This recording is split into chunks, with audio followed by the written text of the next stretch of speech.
¿Qué tal? Muy buen día a todas, a todos. Mi nombre es Omar Romero y el día de hoy tengo el gusto de dialogar con J. Jesús Sixta, Álvarez Sixta. ¿Qué tal, Jesús? Buen día. ¿Cómo estás? ¿Qué tal? ¿Qué tal? Muy buen día. Muy buen día a todos. Un gusto aquí platicar contigo. Creo que se va a poner buena la charla por distintos temas que ya nos ha tocado platicar, discutir, ¿no? Un gusto estar aquí. Muchísimas gracias. Gracias por el espacio, gracias por la apertura, por el diálogo. Y dicho sea de paso, Jesús Álvarez Ixta es licenciado en Derecho por la Facultad de Derecho de la UNAM. Está terminando ahora actualmente la licenciatura en Economía. Y dicho sea de paso, también es mi maestro de Derecho Fiscal en el Centro de Estudios Jurídicos Carbonell. Por lo tanto, ahora vamos a estar trabajando este tópico, este diálogo girará en torno a derechos humanos y derecho fiscal. Esto desató precisamente la lectura de este texto muy famoso, este texto de 2001 editado en inglés y en 2010 en español, de Gargarella y siglo XXI, El costo de los derechos, un textazo, es un texto muy interesante de Stephen Holmes y Cass Sunstein, estos economistas, filósofos muy interesante. Prácticamente es una premisa, una postura muy poco abordada, la tesis es muy simple, o sea, todos los derechos cuestan y es cuestión del Estado, es una cuestión estatista, de estas discusiones entre John Rawls, Robert Nozick y todas estas cuestiones de la filosofía política contemporánea y la relación que tienen con la filosofía del derecho y desde luego con la economía. En ese aspecto pareciera actualmente, de hecho, de paso, primer paréntesis muy interesante, que no es el derecho por sí el que regula las relaciones del Estado y los gobernantes o de los ciudadanos, en ese sentido pareciera que es con la política y más atrás todavía está la economía, ¿no? En ese aspecto es esta línea argumentativa, pese a que uno pudiera pensar por las mismas reglas del Estado de Derecho y los estados constitucionales, que sería el Estado a priori quien determinaría las mismas normas o el derecho, pareciera que actualmente el panorama global es distinto, que en ciertas regiones se observa que es en efecto la política y que todavía se observa más notorio que es en última instancia la economía. En ese aspecto es esta línea argumentativa, este libro. Sin embargo, un maestro en ese aspecto desde la formación, un poco la experiencia práctica como abogado, como investigador, como docente, estos temas, derechos humanos y derecho fiscal, es interesante esta cuestión obligada. Gracias.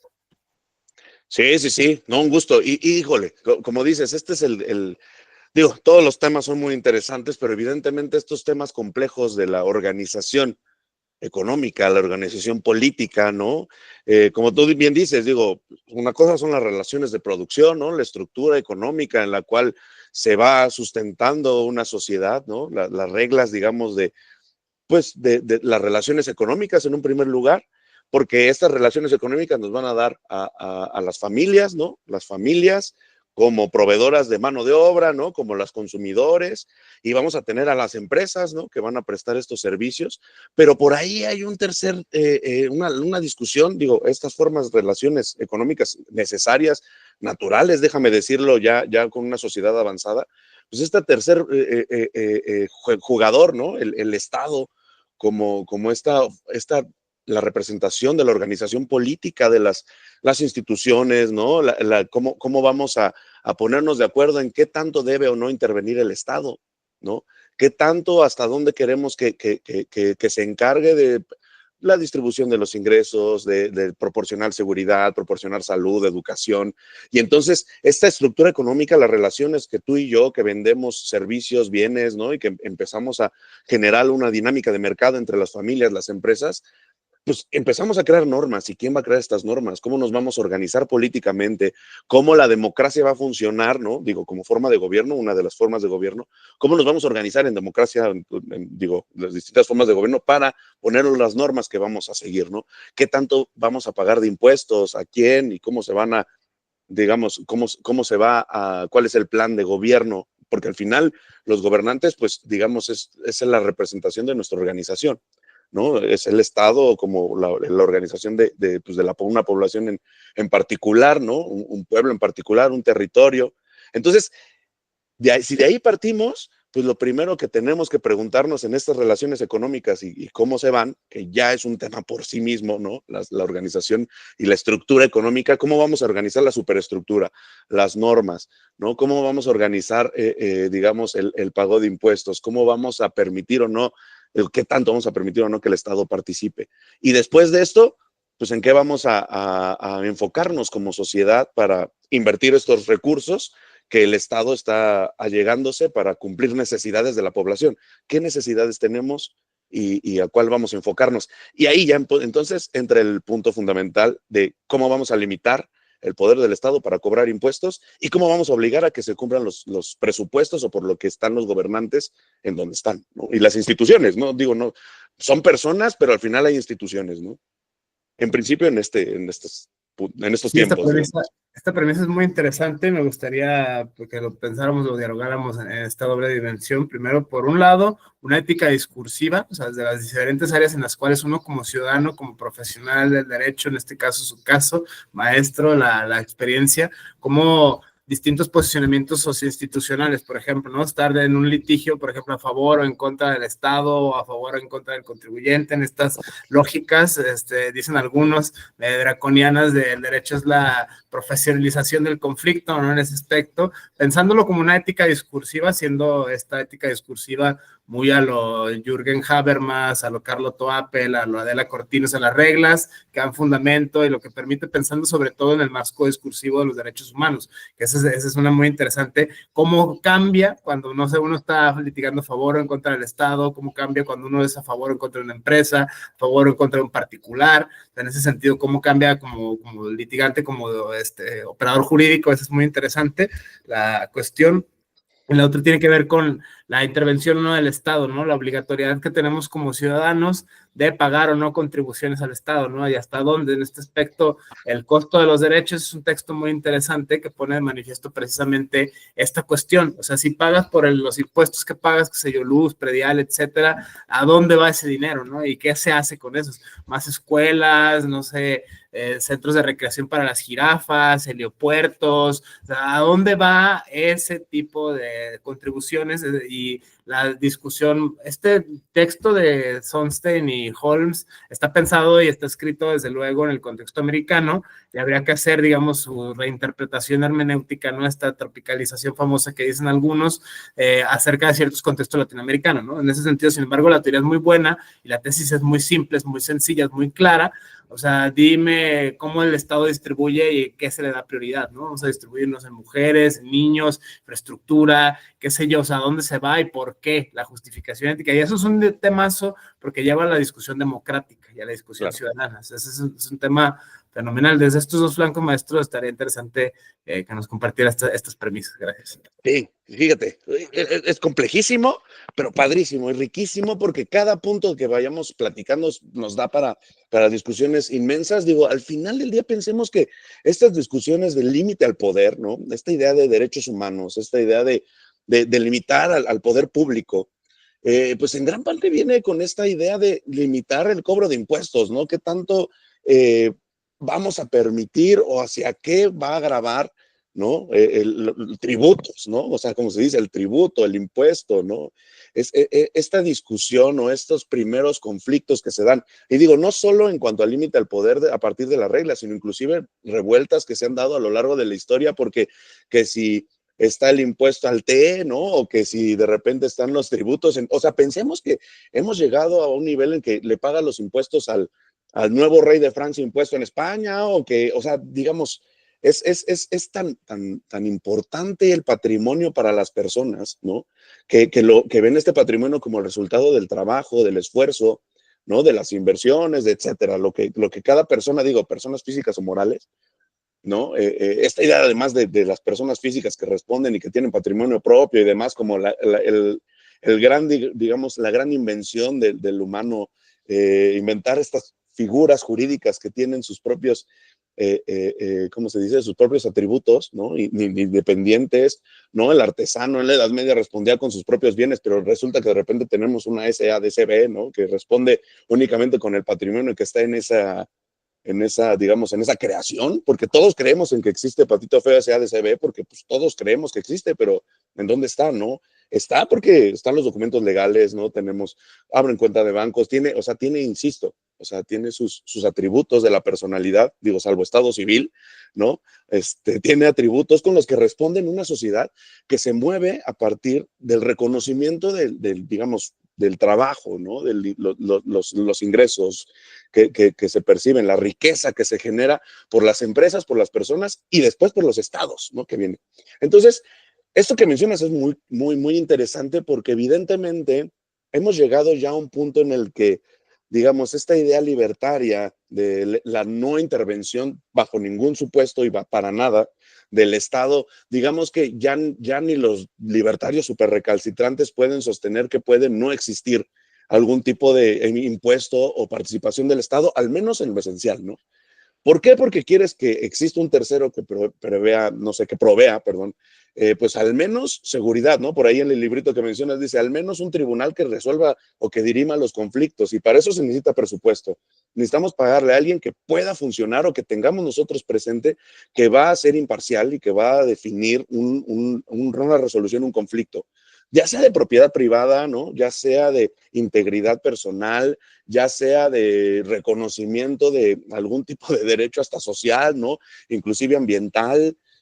O sea, hemos llegado ya a un avance tan importante en los derechos que necesitamos tener alguna intervención de alguien, ¿no? Algún tercero que dirime conflictos, porque sabemos que, como dices, tenemos conflictos porque tenemos diferentes intereses, ¿no? Y por ahí los libertarios económicos te dirían que pues se llega al punto de equilibrio en donde se vacía el mercado, ¿no? En donde los oferentes y los demandantes, un bien o servicio, pues digamos, llega a un precio de equilibrio en el que el mercado se vacía y entonces en ese mundo ideal no debería de haber conflictos porque pues si no tienes presupuesto para comprar ese bien, pues simplemente no vas a entrar en el juego del consumo y entonces pues habrá personas que se queden sin obtener ese bien y habrá personas que estén dispuestas a pagar más, pero siempre va a tender al punto de equilibrio, ¿no? Dicen algunos liberales económicos. Y la realidad es que es mucho más que eso.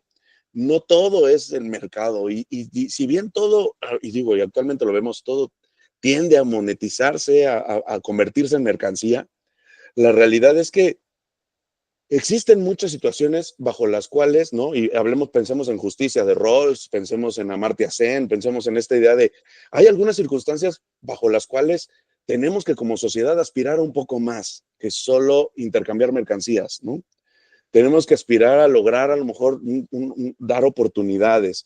Hemos desarrollado teorías económicas que nos dicen, oye, pues resulta que si invertimos en educación, en salud, si buscamos un poco pegarle a la desigualdad y lograr una mejora en las condiciones de vida de la población, o sea, no solo la gente, digamos, con pocos recursos va a tener crecimiento en la escala social, sino que nos va mejor como sociedad, ¿no? Entonces, hay estos análisis, dígase, de economistas importantes que están diciendo, no sé, estoy pensando en Piketty, ¿no? Que estudia el capital en el siglo XX y estudia diversas sociedades y dice, oye, pues en los momentos en los que hubo mayor pago de impuestos, hubo una bonanza porque el Estado estaba participando activamente en, digamos, en la búsqueda de las mejoras para la sociedad en su conjunto, porque evidentemente darle, ¿no? Es la premisa, darle oportunidades a la gente sin recursos, pues la aleja de, digamos, de la delincuencia, el propio tener la posibilidad de obtener satisfactores a sus reclamos biológicos, sociales, pues da muchas ventajas que cuando la desigualdad es ofensiva y tenemos una ruptura digamos, en la estructura, una ruptura pues en la cohesión social, ¿no? En la estabilidad, en las relaciones, en el sentido de pertenencia de determinado lugar. Y entonces ahí es donde juega esta parte de, ok, entonces necesitamos alguna intervención del Estado, sí, en mayor o menor medida, pero entonces, ¿cómo se va a financiar esto? ¿Y cómo es esta idea de los impuestos como el costo de la civilización, ¿no? De poder tener algunos derechos, no, después discutamos cuáles, pero hay algunos derechos, algunas premisas, algunas necesidades de la sociedad que deben de ser cubiertas por esta organización política llamada Estado, ¿no? Esta organización que puede ser representada, como dices tú, democráticamente. Tenemos diferentes tipos de representación, de decisión, pero al final la idea democrática de pensar en una ley de ingresos, un presupuesto de egresos en que se discuta en algunas, no sé, en la Cámara originaria, la Cámara de Diputados que representa a la población, etcétera. Estas pequeñas reglas que, como bien dices, lo leemos en ese libro, a lo mejor en América, pero que en México se reproduce, que se replica de distintas maneras en distintas sociedades y bajo distintos niveles digamos, de participación. La realidad es que estamos como pensando en este costo de los derechos y a través de los impuestos como este factor civilizatorio, ¿no? Esta idea de, ok, necesitamos organizarnos y pues ahora sí que como nos organizaríamos cualquiera para hacer una fiesta o para pintar un edificio en el que vivimos, pues digamos, si aportamos entre todos y organizamos bien presupuestos, ingresos, se puede llegar a más que cada quien pinte la parte de su departamento o que cada quien llegue con sus 6 de cervezas, ¿no? A lo mejor se pueden comprar en más cantidad y a lo mejor pasarla mejor si nos organizamos, ¿no? Entonces, esta idea, ok, los impuestos como el costo de la civilización, pues implica que sí estamos de acuerdo en que a lo mejor hay impuestos y a lo mejor la discusión que siempre se empieza con impuestos sí, participación estatal sí o no, y hay matices, pero vamos a suponer que estamos, digo, es un ejercicio que hago siempre en mis clases, digo, tanto aquí en el centro como también en posgrado UNAM, y siempre inicio con esa pregunta, ¿no? Impuestos sí, no, participación del Estado sí, no, y empezamos a discutir sobre eso, pero en general como que estamos de acuerdo en la participación del Estado.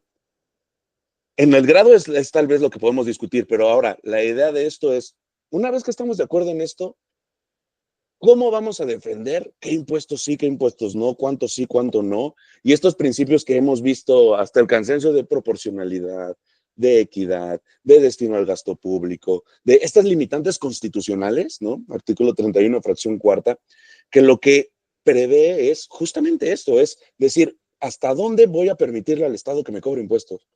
O al menos qué justificación debe de tener. Y se ha desarrollado mucho, digamos, en cada nuevo impuesto, nueva tasa, modificación en la base, las nuevas reglas, digamos, que siguen estas tendencias internacionales que nos va planteando la OCDE, ¿no? Y que va diciendo, ok, pues estoy viendo que ya estas transnacionales no pagan impuestos en ningún país, o sea, ya no solo no pagan en México, en Estados Unidos, sino que a lo mejor tienen algunas estrategias bajo las cuales no se paga, ¿no? No hay doble tributación, hay doble no tributación y no pagan impuestos. Entonces, ¿cómo vamos asumiendo estos roles y qué tanto vamos cuestionando la constitucionalidad entendida como límite al poder, ¿no? Límite al poder y a través de este límite democrático que establece una regla constitucional. Y entonces allí es cómo lo vamos a defender. Y digo, por ahí no he tenido oportunidad de litigar, estuve en el área central, ¿no? En la administración central de contencioso de grandes contribuyentes, entonces me tocaba ver desde la perspectiva de la autoridad, ¿no? El defender las normas, las modificaciones a los impuestos, las nuevas limitantes a las deducciones, digamos, este tipo de cuestiones nos tocaba defenderlas. Y por otro lado, digo, además de que he litigado por contribuyentes, ¿no? He estado en despacho litigando, actualmente me desarrollo más como consultor, pero la realidad es que también el ver la parte del contribuyente de, oye, pues es que a lo mejor estas limitantes que me estás poniendo no están considerando mi actividad económica o el objeto que yo tengo, ¿no? Me estás limitando intereses, cuando en realidad, digo, yo sé que hay muchas empresas que sí juegan, son muy grandes, ¿no?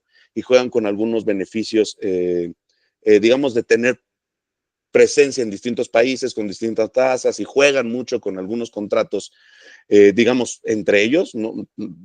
Tenemos precios de transferencia y demás, pero me refiero a algunas estrategias fiscales que hacen que pues, abusen de tratados, ¿no? Que abusen de algunas reglas que tienen los países, pero mi labor es esta y hay que defender y hay que limitar también esta postura de pues también si yo estoy contribuyendo al gasto público, o sea, necesito que las reglas que me pongan sean claras, yo saber bien de qué estoy pagando, a dónde voy.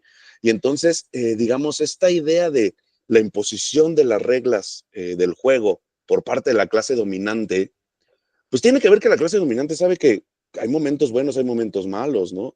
O sea, esta idea de la pandemia, que muchas empresas, si bien algunas se fueron, vamos a pensar en tema de sus acciones al cielo, ¿no? El valor de algunas empresas al cielo, algunas otras con la falta de actividad, pues tuvieron problemas. Entonces, esta idea, ya sabes, medio rawlsiana de velo de la justicia, también un poco lo tienen los empresarios porque saben que hay momentos buenos y malos, y hay decisiones, hay momentos políticos inclusive, y hay algunas reglas que se deben de poner si no es que queremos, pues digamos, que el propio capital vaya teniendo problemas en su propio desarrollo. Entonces, estas posturas bien interesantes que se han dado, han sido causas hasta de revoluciones, ¿no? Lo que por ahí iniciábamos.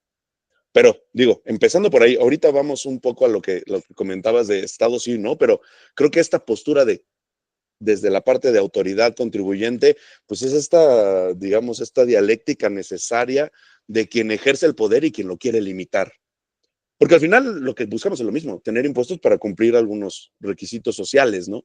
Pero ¿qué requisitos, no? Hay quien, como dices tú, o sea, quien quiere un criadero para jirafas, ¿no? O veterinaria en 3 veterinarias por alcaldía en la Ciudad de México, pero pues digamos, hay quien dice, ok, pero a 7 kilómetros a la redonda no tengo una sola secundaria con gimnasio, ¿no? Entonces, digamos, no es lo mismo ir a una secundaria que tiene gimnasio con una que no lo tiene. ¿Cómo voy a descubrir las grandes promesas digo, clavados ahorita, ¿no? Pensando en albercas de gimnasia, o sea, un pisito parejo está complejo sin impuestos, sin calcular bien presupuestos.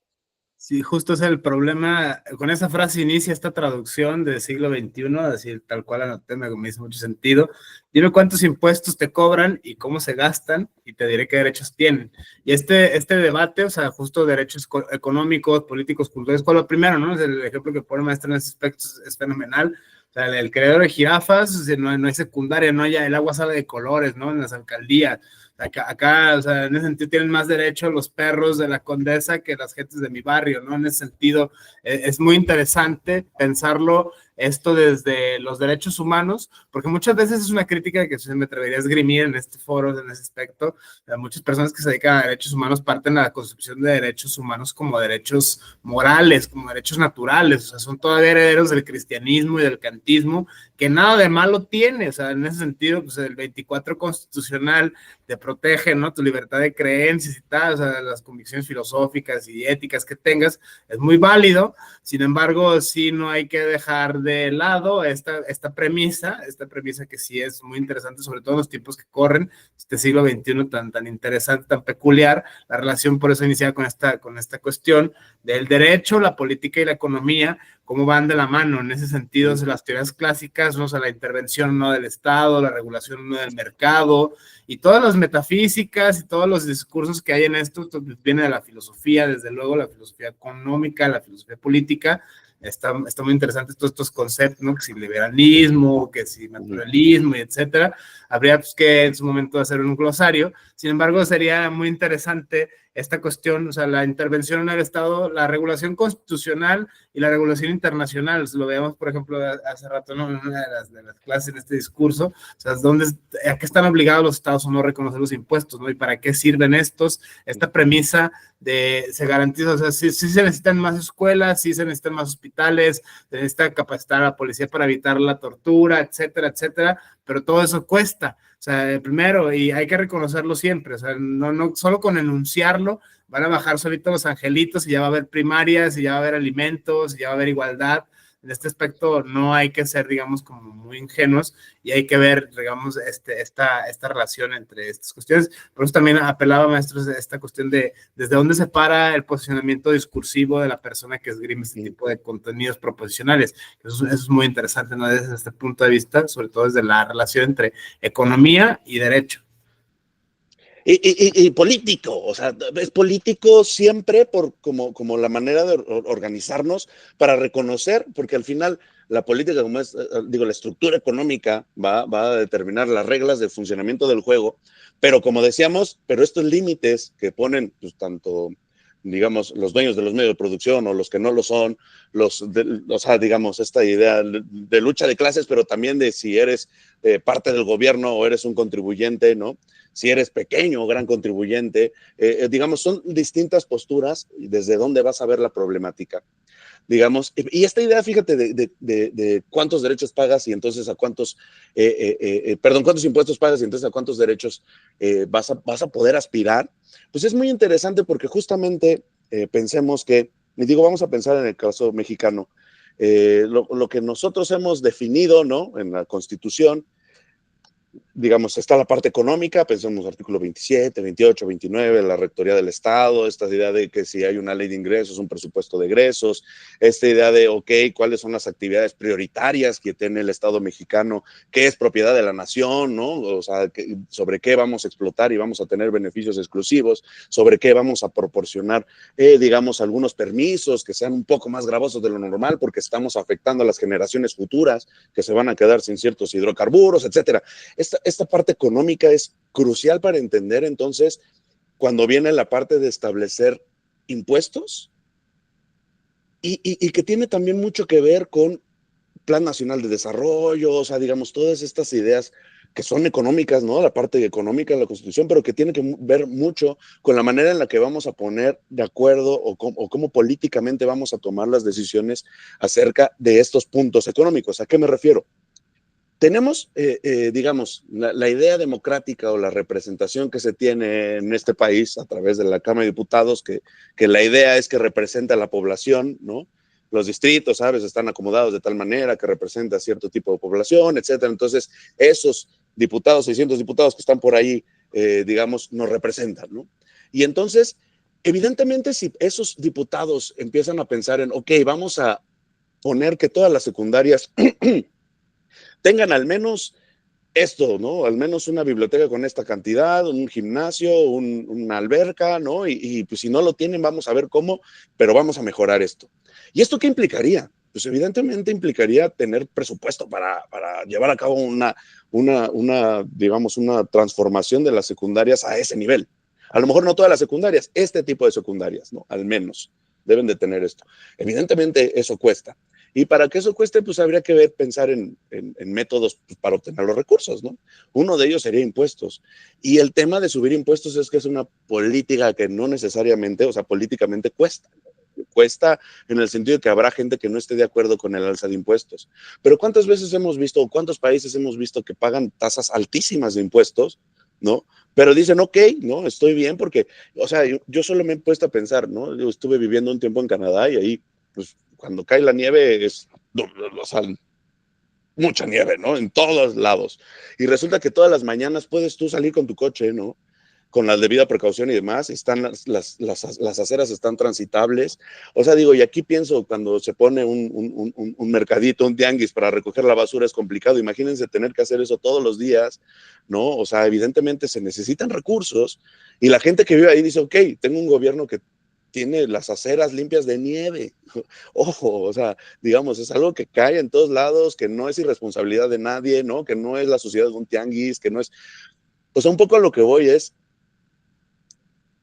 estas personas están de acuerdo en que el pago de impuestos tiene que ver con un servicio que están recibiendo y están de acuerdo en pagar más impuestos porque como sociedad, si no lo hicieran, evidentemente el estar pagando a un niño, ¿no? Porque generalmente los jóvenes, los niños hacen un poco de dinero limpiando las de nieve en las puertas de las casas, etcétera, ¿no? Pues digamos, no podría salir, inclusive tendrían a lo mejor problemas para abrir su portón, ¿no? Su puerta, porque tiene nieve, o sea, estoy dando un ejemplo muy simple de muchas cosas que pasan. Digo, no hablemos de la salud, ¿no? En países, digamos, en países que tienen sistemas de salud muy interesante o educación, ¿no? En países donde la educación está garantizada y de calidad. Entonces esas personas dicen, ok, o sea, estoy dispuesto a pagar mayor cantidad de impuestos porque estoy recibiendo un servicio, ¿no? Un bien por parte del Estado, ¿no? De quien organiza estos impuestos que me trae a mí beneficios, ¿no? Y aquí el problema es que a veces, digo, pensando aquí en nuestro país, ¿no? Decimos, no, pues no queremos pagar más impuestos porque pues cuando pago no hay resultados. La realidad es que México tiene muy baja recaudación de impuestos, hay mucha informalidad, hay un gran boquete fiscal, ¿no? Hay muchas personas que, digamos, no contribuyen como deberían, pero además hay otras personas que, digamos, están evadiendo, que simplemente no son parte del sector formal, no están contribuyendo a esta idea de los impuestos en México. Y entonces tenemos ese problema de, ok, no hay impuestos suficientes y además están mal hechos. La discusión que se viene justo es, ¿cómo vamos a lograr, uno, aumentar la base recaudatoria, pero por otro lado, asegurar que el gasto sea adecuado? Y esa es la gran base de la discusión democrática, digamos, ley de ingresos, presupuesto de egresos, ¿no? Cada año se hace una estimación de cuánto se va a obtener por ingresos y tienes que etiquetar, ¿no? Digamos, se tiene que etiquetar en el presupuesto de egresos a qué va a ir destinado esto. Y entonces ahí vienen las discusiones y lo vemos cada año, ¿no? Oye, que le están recortando 3% a la UNAM, oye, que le están poniendo más presupuesto a los programas sociales. Oye, entonces ahí es donde cada, digamos, pues en teoría, ¿no? Los políticos deberían de determinar cuál es la visión que tienen de México, en qué quieren invertir, en qué quieren participar, y entonces presentan un programa en el que, pues, digamos, nosotros como electores de los representantes, ¿no? Como participantes en estas leyes, se supone que lo estamos haciendo a través de nuestros diputados, ¿no? Nuestros representantes, pues nosotros calificaríamos si estamos o no de acuerdo con esto. Y entonces ahí es donde se viene lo importante que es que todos estemos involucrados en qué impuestos se cobran, en qué se gasta y qué tanto podemos concientizarnos en necesitamos participar todos, y en la medida en la que participamos en esto sería mejor. Pero no solo participar es pagar impuestos, ¿no? Porque evidentemente pues los asalariados dirían, no, pues yo estoy ahí cautivo, a mí me descuentan y yo no puedo hacer mucho, ¿no? No tengo inclusive muchas deducciones. Pues sí, pero además ya sé que estamos pagando impuestos, ¿no? Asalariados, estamos pagando impuestos, pero también hay que cuestionar hacia dónde va, hay que participar, y eso tiene que ver mucho con, digo, como abogados, esta participación de cómo voy a limitarlo, cómo voy a hacer que el cumplimiento sea claro, ¿no? Que exista seguridad jurídica, que exista claridad en cómo se va a determinar el pago de los impuestos, y creo que esa es la parte que nos toca a nosotros abogados. Digo, los contadores llevan muy bien el registro diario de las operaciones, llevan muy bien, digamos, los cálculos, las operaciones que se tienen, pero digamos que a nosotros nos toca como abogados pensar sí en el cumplimiento de la ley, pero sobre todo en cómo podemos conseguir algo más óptimo, ¿no? ¿Y óptimo para quién? ¿A quién te toca defender, no? No es lo mismo si tú eres el empleado, como tú dices, el empleado, digamos, el abogado de la empresa, a que seas tú digamos, un litigante externo, o simplemente que eres tú representante de un sindicato, o estás pues luchando, digamos, estás demandando tus derechos como trabajador. La postura es bien distinta. Y el derecho y la magia de todo esto es, digo, política desde la perspectiva de representación y demás, pero digamos, desde los tribunales se ha conseguido mucho, ¿no?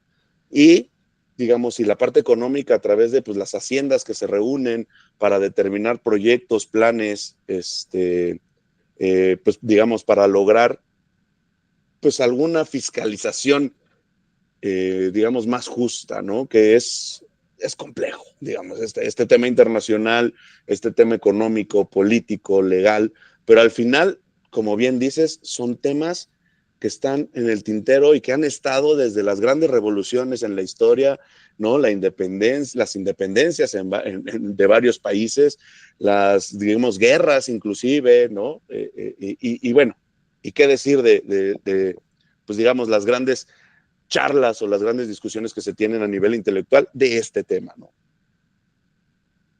Desde ese punto de vista se vuelve muy interesante pensarlo desde este flanco. Se va a dirigir la reflexión hacia ese camino, o sea, pensar el aspecto democrático de estar o no de acuerdo. Pienso, no sé, en el caso de la alusión del té, ¿no? La desobediencia civil famosa, pagar o no, o sea, en ese sentido, estoy o no a favor de esto, y si estoy o no a favor, ¿qué bienes me va a traer, ¿no? En ese aspecto, mejor calidad en la recolección de basura, un servicio de educación, el transporte público. Eso por un lado, de pensar siempre desde el otro la cuestión democrática de los intereses para quién. O sea, obviamente las personas que están, o sea, hay que verlo desde todo, ¿no? No son, o sea, tratar de no dicotomizarlo, es que son malos, es que son buenos, es que o sea, haciendo apogea a Edmund Husserl de esos juicios que están muy de moda, ¿no? Ser dicotómico en las sociedades ahora, o eres A, o eres B, o eres Z, o eres X, y, o sea, está siempre muy interesante. Por eso esta ética discursiva me llama mucho la atención. Saber desde dónde se parte, si vas a defender los intereses del Estado, si vas a defender los intereses de empresas, si vas a defender los intereses personales. En ese aspecto cambia mucho. El famoso colosal depende del maravilloso mundo del derecho, aplica aquí de manera épica. Y esto desde el punto de vista pensando que toda institución en última instancia es un conjunto de individuos, o sea, en ese aspecto, hacia una antropología social de los operadores jurídicos, que creo que es un área de oportunidad increíble, sobre todo pensando en los tiempos que corran con las leyes de transparencia y la rendición de cuentas y las políticas públicas encaminadas precisamente con esta cuestión de los derechos humanos, ¿no? El acceso a la información, el acceso a la verdad, a la memoria histórica, la Ley General de Archivos y un largo etcétera. O sea, estas como tendencias a transparentizar el gobierno y hacerlo, digamos, con estos también debates interesantísimos en los modelos de gobernanza y en las cuestiones de administración pública y privada de los sistemas eficaces. Todo esto involucra de nuevo la gran tesis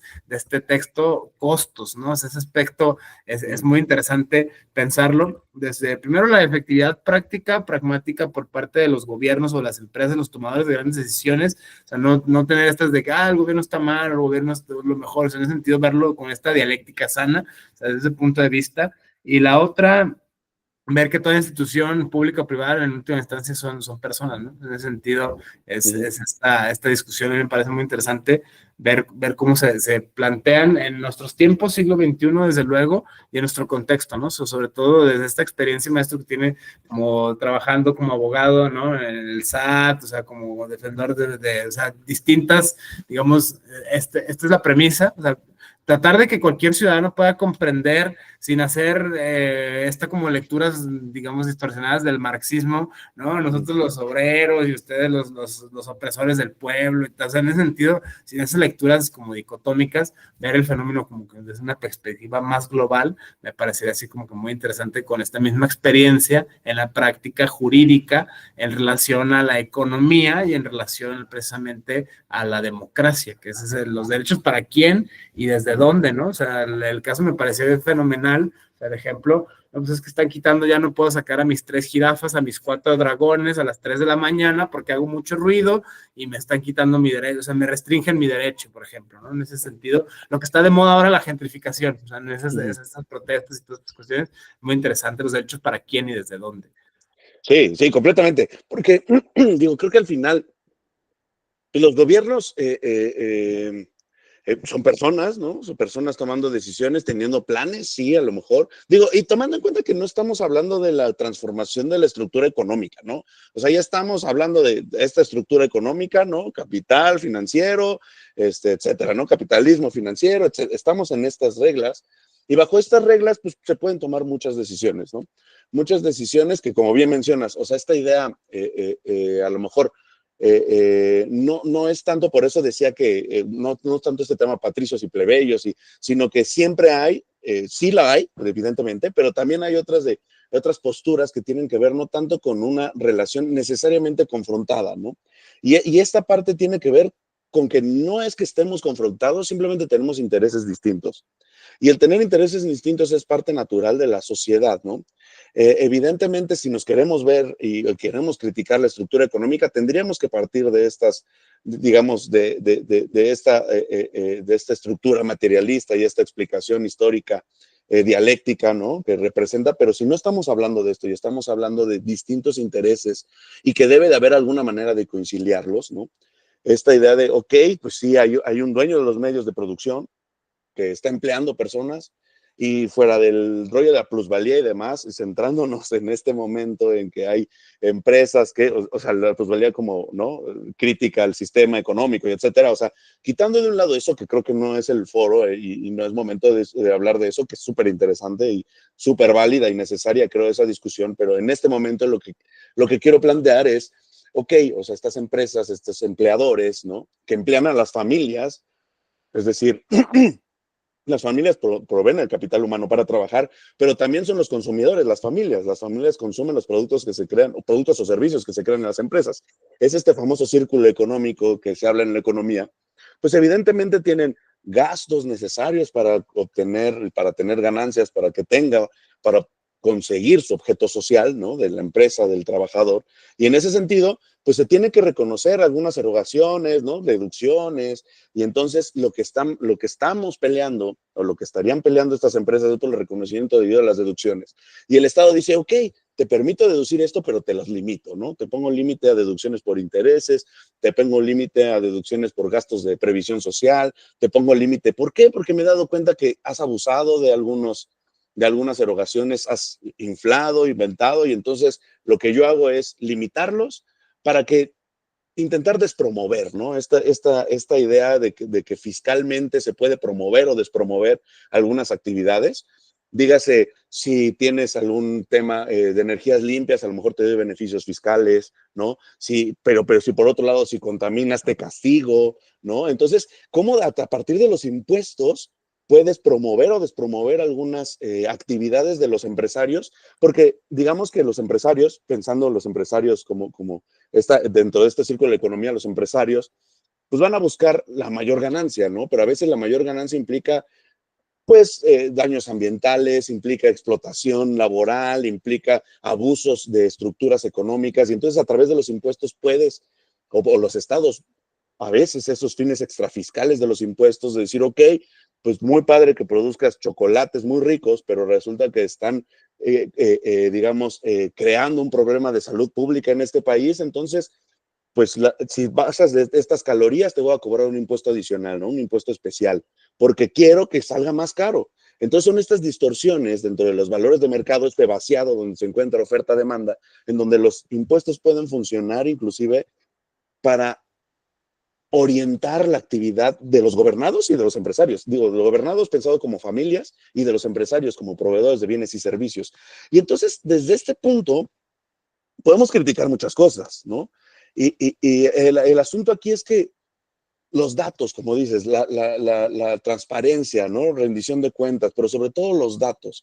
Porque lo que tenemos que esperar, o como gobernados, como familias, como empresarios, ¿no? Como parte de la economía de una nación, es tener los datos para poder sí criticar, pero sobre todo pensar en soluciones. Oye, estoy viendo que tenemos 100, y si de esos 100 se van 40 en programas sociales, no estoy diciendo que esté mal, ni bien, o sea, simplemente es, ok, esos 40 en programas sociales, a lo mejor vamos a poner algunas actividades adicionales para los que están beneficiados, y 20 se va a ir a la escuela, y 10, entonces, digamos, cada uno va a tener un plan, una idea de qué es lo más conveniente, y habrá quien diga, oye, pues a lo mejor hace mucha falta poner un criadero de tortugas porque pues están en peligro de extinción, y es un tema súper importante que nos importa a todos, ¿no?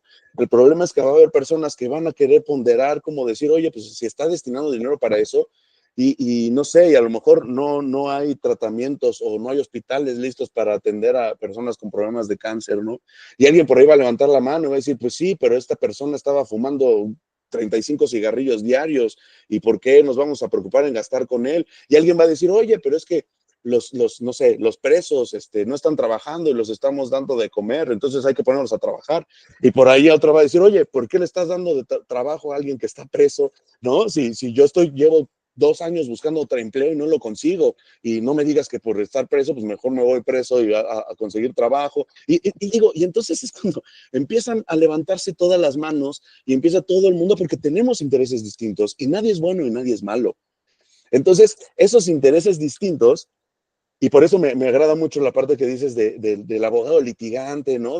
Porque el político es importante, pero el abogado litigante es el que representa todos estos intereses de repente. Entonces, cuando cuestionamos no solo la legalidad, sino inclusive la constitucionalidad de algunas normas, y a partir de ahí estamos discutiendo en qué tanto este beneficio de región fronteriza me debería de aplicar a mí, que estoy permitiendo inversiones chinas en Puebla, ¿no? Oye, ¿por qué ese amigo que está en Tijuana sí tiene 8% de IVA y yo no? Oye, espérame, es que tiene una razón de ser. Y entonces es donde el juzgador, ¿no? Va a escuchar mi argumento de, oye, pues es que esto es inequitativo, ¿no? El famoso amparo del envidioso, ¿por qué él sí, yo no? Etcétera.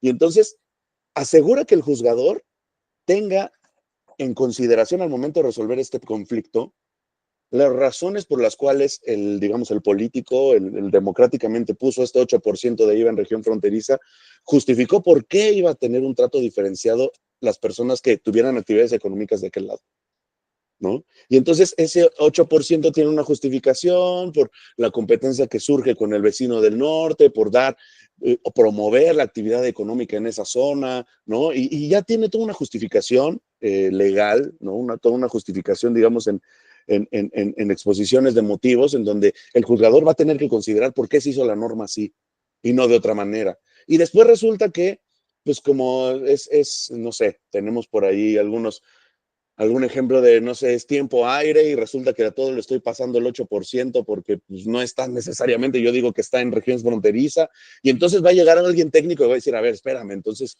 ¿a qué le aplica 8% y a qué no? Y entonces ya hablamos de legalidad y la aplicación específica de la norma, y entonces hay que defender y alguien tiene que defender no, pues no te aplica 8% porque no estás necesariamente en región fronteriza, no es un servicio, bla, bla, bla. ¿No? El hecho de que tengas tu domicilio ahí no quiere decir que todo pasa por ahí, se está beneficiando gente que está en Veracruz, ¿no? Del tiempo aire que compran, y tú me dices que te lo están comprando a ti todo en Tijuana, pues a lo mejor hay algo raro.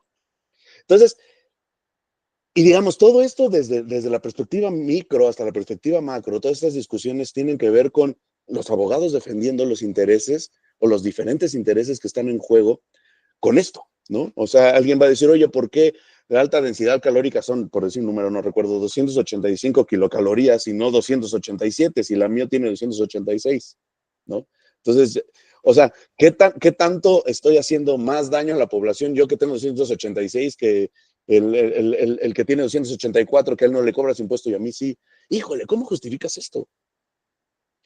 ¿Cómo lo justificas?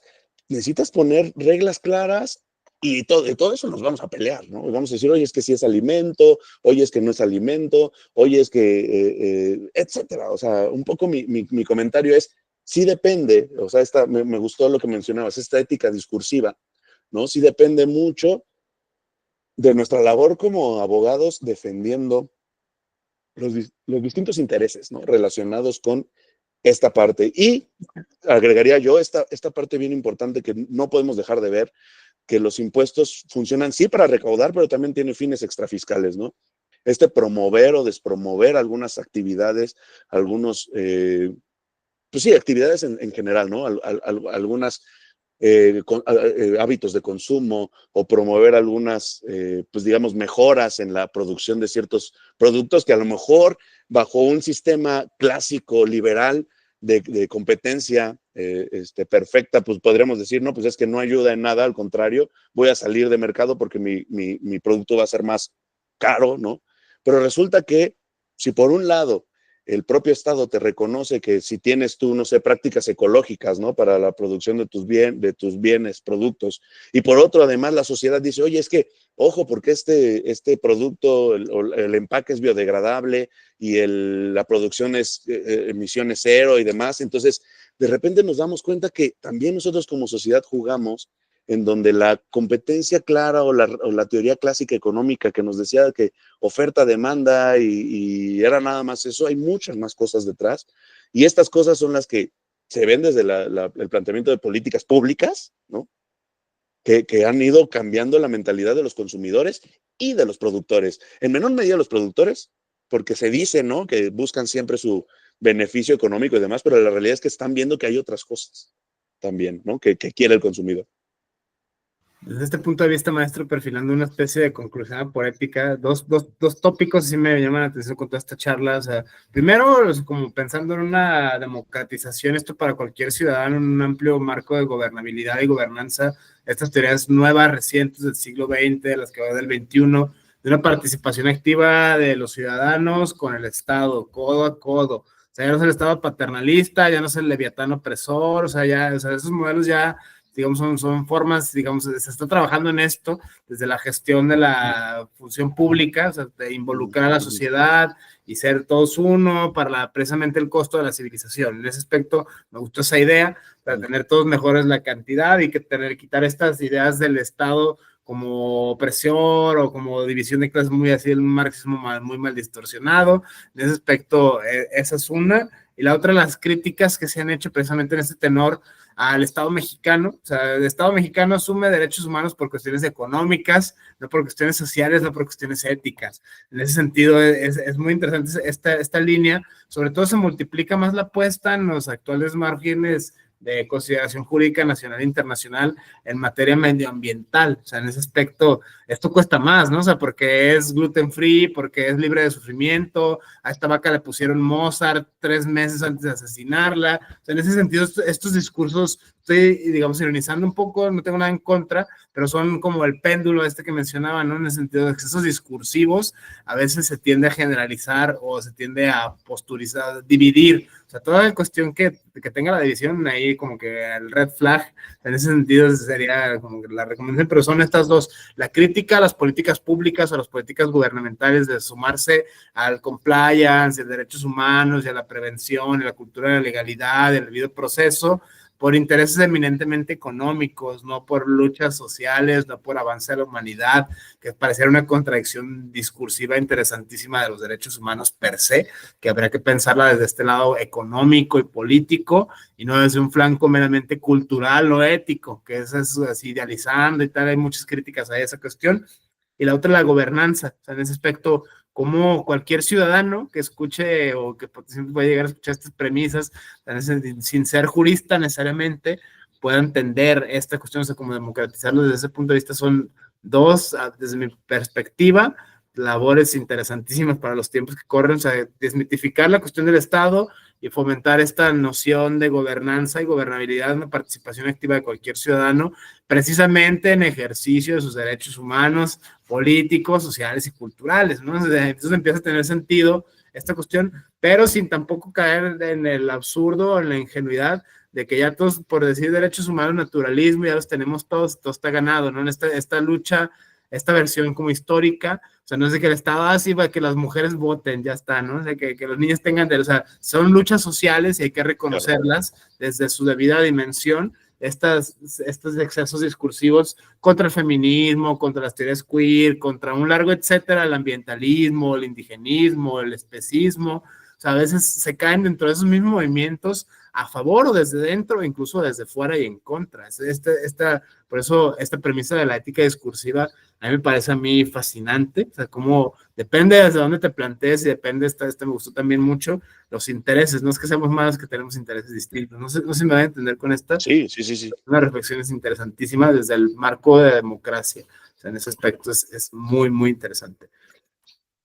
Fíjate, a manera, digo, para un poco, digamos, bajar la discusión hacia un ejemplito y un poco esta idea de democratización, me agrada, la participación activa, ¿no? De los ciudadanos con el Estado, entendiendo que somos parte del Estado, ¿no? Somos parte de estas decisiones políticas o deberíamos de serlo. Y esta es la gran apuesta que bien mencionas, ¿no? Ahí los economistas actuales que están hablando de un pacto entre países, pero también en un pacto entre, digamos, una especie de nuevo contrato entre los habitantes de una población en la que definitivamente se está buscando conseguir una mejora sustancial a las condiciones en las que tienen, pues tendremos que empezar a preguntarnos estas, digamos, como verdades dadas que muchas veces tenemos, ¿no? Esta idea de, por un lado, no sé, las empresas son los grandes, ¿cómo decirlo? Los grandes inventores, los grandes innovadores, ¿no? Y son estas las empresas las que, pues, Apple nos puso el celular, ¿no? Y por otro lado, pues por ahí alguien inventó el Internet y Google y, digamos, y Amazon y etcétera. Entonces, esta idea de, son los emprendedores los que están buscando la innovación siempre. Y por ahí hay un librito muy interesante de una argentina, Matsukato, que se llama El Estado Emprendedor. La premisa básica de Mariana, me parece se llama, no recuerdo su nombre, Mariana Matsukato, es que en realidad las universidades, ¿no? O sea, digamos, la inversión en investigación le ha dado gran parte de todos los insumos a los emprendedores para ir creando o mejorando los productos, ¿no? Por ahí dice, oye, las pantallas táctiles en la universidad tal se desarrolló, digamos, un software, se desarrolló una invención, se desarrolló esta idea, y después los emprendedores adaptan estas ideas, digamos, que el Estado emprendedor, ¿no? Que el Estado ha ido fomentando a través de la innovación, la investigación, la búsqueda y resulta que algún empresario lo registró, lo llevó y lo empezó a vender y se hacen multimillonarios. Y la idea es, ok, eso está bien, ¿no? O sea, el Estado, la función del Estado es promover la innovación tecnológica, la investigación, ¿no? Hacer ciencia. Y qué padre que llegue alguien, ¿no? A presentar un producto que nos facilita la vida, que nos hace la vida más amena, más divertida. O sea, puede ser un videojuego, puede ser una mejora a la movilidad de las personas, ya sea individual o colectiva, etcétera. Pero qué padre que podamos tener esta dinámica en donde cada quien asume su rol, ¿no?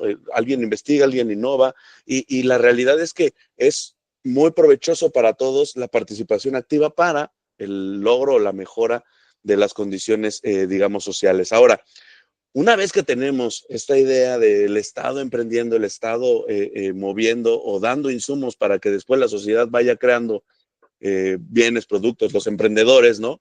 La familia, insisto, en este régimen económico en donde las familias pues tengan mejores en su calidad de vida, pues sí, si lo pensamos desde la perspectiva de la creación de bienes y servicios, pero además de eso tenemos, digamos, unas obligaciones o ya algunas estructuras probadas y que a lo mejor no nos hemos cuestionado lo suficiente o no se ha discutido lo suficiente. Pensemos, por ejemplo, en México, en el trabajador informal, que a lo mejor le va bastante bien moviéndose de manera itinerante en distintos mercaditos, tianguis a lo largo de la ciudad, en los distintos días en los que está. Y hemos escuchado muchas veces, ¿no? De esas personas muy exitosas, mientras hay salud, ¿no? Mientras está todo bien, pues digamos, están los hijos en escuelas privadas, ellos se atienden perfectamente con médicos privados y parece que todo está muy bien, pero hemos escuchado muchos casos de la enfermedad más difícil, ¿no? Cáncer, una enfermedad un poco más compleja, en donde empezamos a cuestionarnos o deberíamos de cuestionarnos qué tanto entonces formalizarse, aportar al sistema de seguridad social, ¿no? Digamos, qué tanto también, o sea, no solo es un costo de seguridad social, sino a lo mejor también es una idea de participar dentro de algo que a lo mejor se ha pensado en algún momento para proporcionar seguridad social a la población mexicana, ¿no? Y en donde a lo mejor si pensamos en digamos, en registrar a los trabajadores de esta persona, ¿no? En pagar las cuotas que corresponden como patrón, como empleado, digamos, en esta idea, por ejemplo, de registrar, pues, digamos, a las personas cuidadoras, ¿no? O personas que apoyan en las labores domésticas, pues, ¿cómo estamos pensando en ser parte de algo en lo que todos estamos participando, ¿no? O sea, porque pagar impuestos no nada más es pagar el IVA que sí pagamos cuando consumimos, ¿no? El impuesto sobre la renta, digamos, pues predial, tenencia, los distintos impuestos, sino también estas contribuciones a, por ejemplo, este ejemplo de seguridad social que mencionaba de, pues, ¿qué tanto podríamos empezar a cuestionarnos cómo la informalidad a lo mejor no solo le hace daño a una nación que tiene muy baja recaudación, sino que inclusive a las mismas personas que no están siendo partes de este sistema, ¿no? Estamos, digamos, perdiendo la oportunidad de participar en algo más grande, ¿no? Países avanzados en donde todos participan, ¿no? Donde todos pagan impuestos, en donde a lo mejor se tiene más margen de acción con esos impuestos, se tienen mejores ideas para hacer presupuestos, para grandes proyectos. Digamos, pensar en estos programas que si ¿cómo se llama ahora? El reciclo, ¿no? Estos planes de vamos a ir formalizando a los pequeños trabajadores, a las pequeñas empresas, vamos a actuar hacia un sistema que esté bancarizado, ¿no? Donde podamos ubicar de mejor manera el efectivo que está circulando, donde el Banco de México pueda tener mayores datos para tomar decisiones en cuanto a la oferta monetaria que está circulando por allí, ¿no? Resulta que el banco tiene de repente algunos boquetes de qué es lo que sucede con el efectivo, hacia dónde se van, porque digamos, no todo está facturado, no todo pasa por el sistema bancario y sabemos qué es lo que no pasa y a lo mejor podría ser un input importante para la toma de decisiones en donde sí los tomadores de decisiones es importante que tengan esos datos, pero digo, creo que también nosotros, ¿no? Involucrarnos en esa parte, tomar conciencia de que ir al médico y sacar una factura, ¿no? Tener una factura ayuda a tener datos para la toma de decisiones, ¿no? A veces, qué mal que haya un médico que te diga, no, pues es que con factura sí te voy a cobrar IVA y si me das en efectivo, no, ¿no? Entonces, digamos, esos compromisos que tienen que ver con un debido cumplimiento, ¿no? El saber, ok, si voy al médico y lo pago con tarjeta, ¿no? y me da una factura, cuando yo presente mi declaración de impuestos, tal vez voy a tener un saldo a favor y resulta que me van a devolver un dinero allí porque pues es un gasto, es una deducción autorizada para mi persona física, ¿no? Y entonces, digamos, el saber este tipo de cosas, el conocimiento, ¿no? El conocimiento como fuente de toma de decisiones dentro de mis intereses, pero entender que hay otros intereses, ¿no? Que el hecho de a lo mejor contribuir al gasto público va a hacer que existan mejores servicios públicos, ¿no? Que exista, que se tapen esos baches que a todos nos molestan, que exista mejor alumbrado público, que la educación básica mejore de calidad, pero eso, digamos, no va a cambiar en la medida en la que no podamos empezar a discutir de una manera más fría, ¿no? Más objetiva, las consecuencias que existen en estos temas, ¿no? Como lo que tú dices me parece excelente. Hay diferentes intereses, pero tenemos que ponernos de acuerdo en algo, ¿no? Y no podemos decir es que todo lo que digan los del color guinda es malo, ¿no? Y todos los que digan los tricolores o los azules es malo, porque simplemente tenemos que tener presente que la estructura política que tenemos, esa idea de una persona, un voto, ¿no? Que tenemos en este país, nos está diciendo algo. Nos está diciendo que se está representando bien o mal a una parte de la población, que es la mayoría, y que o nos ponemos las pilas para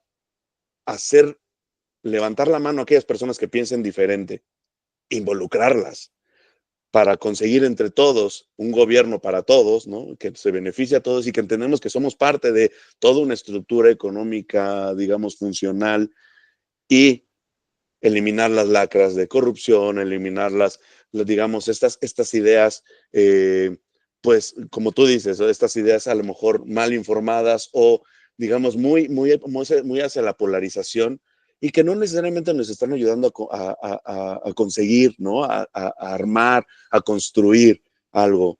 Yo creo que tenemos que escuchar las distintas voces, los diferentes intereses y, digamos, pues intentar buscar la manera de conciliarlos y de llegar a más, ¿no?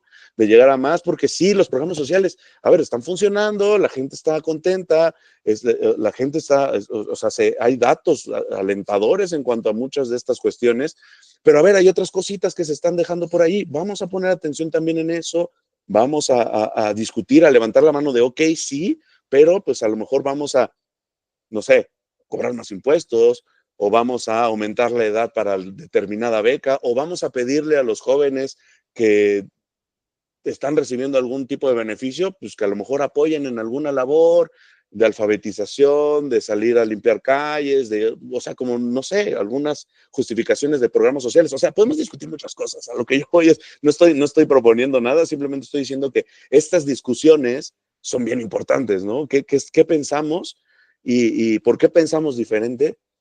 Y cómo podemos hacer que este tema que es fundamental, ¿no? Es la economía de las familias, de las personas, pero también de una nación, ¿no? Y México, pues por su cercanía con Estados Unidos, cobra muy buenos impuestos, digamos, para las empresas que vienen a invertir a México, ¿no? Extranjeras, es un muy buen hub para muchas empresas, pero ¿qué tanto nosotros como mexicanos estamos comprometidos en aportar esta labor civilizatoria, ¿no? Que son los impuestos?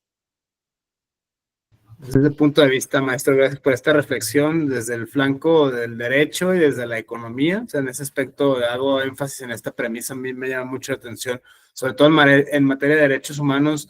Muchas personas hablan solamente desde el naturalismo, desde inspiración kantiana, desde inspiración ética, que está mal esto, que está mal aquello, o sea, los enemigos de siempre, lo que todo el mundo ya sabemos vaya a priori, a propósito de Kant, pero prácticamente esta cuestión de la economía y de la política se toca a veces como un tema tabú, e incluso uno pasa a ser malvado, utilitarista, maquiavélico, descorazonado y un largo etcétera. Este juego, digamos, muy nietzscheano en la ética discursiva, en este tópico específico me parece a mí un área de oportunidad increíble en la reflexión filosófica acerca de la economía, acerca de la política y acerca del derecho en el siglo XXI, porque prácticamente siguen muchas instituciones, muchas personas con ideas decimonónicas, con ideas de la primera mitad del siglo XX, sin darse cuenta prácticamente que está evolucionando este fenómeno. O sea, es algo muy, muy interesante, cómo afecta a las instituciones y a las relaciones. Me llama mucho la atención cómo lo aterrizan esto en ese aspecto hacia las familias, o sea, prácticamente a los ciudadanos. En última instancia, sin decir de a pie o no de a pie, sino simplemente la ciudadanía, así en su grasa acepción, o sea, cualquier ciudadano, porque esta es interesantísima, desde el flanco constitucional, desde el flanco democrático, no somos malos ni buenos, tenemos intereses distintos. En ese sentido, es muy, muy interesante esta reflexión, muy necesaria. Cuando quiera la parte 2, sin problema, porque estos temas están interesantes como pensando sobre todo el ABC y el 1, 2, 3 para cualquier ciudadano. O sea, es muy interesante. Si me dejas ahorita platicando, concluir un poco con esta idea de dar derechos cuesta, ¿no? Entonces necesitamos tener, sí, el ingreso para poder presupuestar, para gastar, invertir en eso, ¿no? Y digo, lo sabemos en las empresas, por ejemplo, en materia contable, cuando nosotros estamos analizando, digo, aparte del pago de impuestos y demás, cuando estamos revisando ¿qué tiene una empresa? Pensamos en activo, pasivo y capital contable, ¿no? Y lo que nos dicen los contadores siempre es esta equivalencia entre el activo y el pasivo y el capital contable debe de darnos lo mismo. O sea, la resta entre estos nos debe dar cero porque valen lo mismo. Porque lo que tú tienes se lo debes o a alguien, ¿no? Es un pasivo, le debes a alguien, o se lo debes a tus socios accionistas, ¿no? Que te están inyectando dinero. Entonces, en algún momento, si tú quieres distribuir los activos que tienes y demás, y le quieres vaciar este balance, tendrías que dárselo a quien te invirtió. Al final, tú pensando en una empresa. Entonces, lo que me hace pensar es que al final esta idea del Estado, de las familias, viendo qué tengo, ¿no? ¿Qué ingresos tengo y en qué lo voy a gastar? ¿En qué voy a invertir o gastar? Porque definitivamente es necesario gastar para el ocio, para divertirse, pues también los estados deben de gastar pensando en una generación con, digamos, con mayor salud, con mayor conocimiento, con mayor libertad, ¿no? Y ahí son gastos importantes, gastos de cultura, educación, ¿no? Promover algunas actividades. Entonces, esta idea del balance de lo que tienes y lo que vas a dar en una empresa, en una persona. Digo, hablo de familias y empresas en esta idea del círculo, el flujo circular de la economía, y ayuda desde la economía a entender lo que tú dices. Sí, somos gobernados, somos individuos, pero somos parte de una sociedad que consume y produce bienes y servicios y digamos, los comercializamos al final entre nosotros, pero hay algo más. Y debemos de pensar en algo más y debemos de pensar en gastos, en inversiones. Y para eso, pues hay que conseguir dinero, hay que allegar las arcas de la familia, del Estado, de la federación, del municipio, pues, de donde sea, para gastar en eso. Entonces, y ahí juegan los impuestos. Entonces, este péndulo de libertad, seguridad, ¿a dónde vamos a ir? ¿A qué le estamos apostando como sociedad?